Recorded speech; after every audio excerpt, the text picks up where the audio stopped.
Hello guys, आज आपण बघणार आहोत हाय प्रोटीन रेसिपी मूग डाळीचा चिला। त्यासाठी मी इथे भिजवलेले मूग घेतलेले आहेत, ते आपण एका मिक्सर जार मध्ये काढून घेणार आहोत। त्यानंतर त्यात मी 8 ते 10 लसणाच्या पाकळ्या, 2 ते 3 हिरव्या मिरच्या, कोथिंबीर, अद्रक, कढीपत्ता घालून घेणार आहोत। ते आपण एका मिक्सरला वाटून घ्यायचं आहे।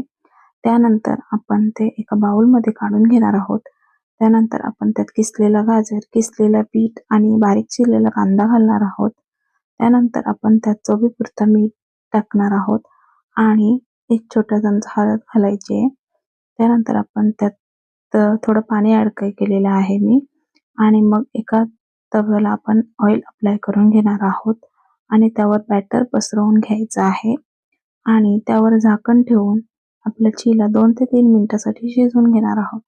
त्यानंतर त्यावर थोडं तेल अप्लाय करून परत 1 मिनिटासाठी शिजवण्यासाठी ठेवणार आहोत। त्यानंतर आपण तो चिला परतून घेणार आहोत।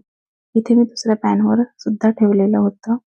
त्यानंतर आपला चिला इथे रेडी झालेला आहे, तो आपण केचप सोबत वगैरे खाऊ शकतो।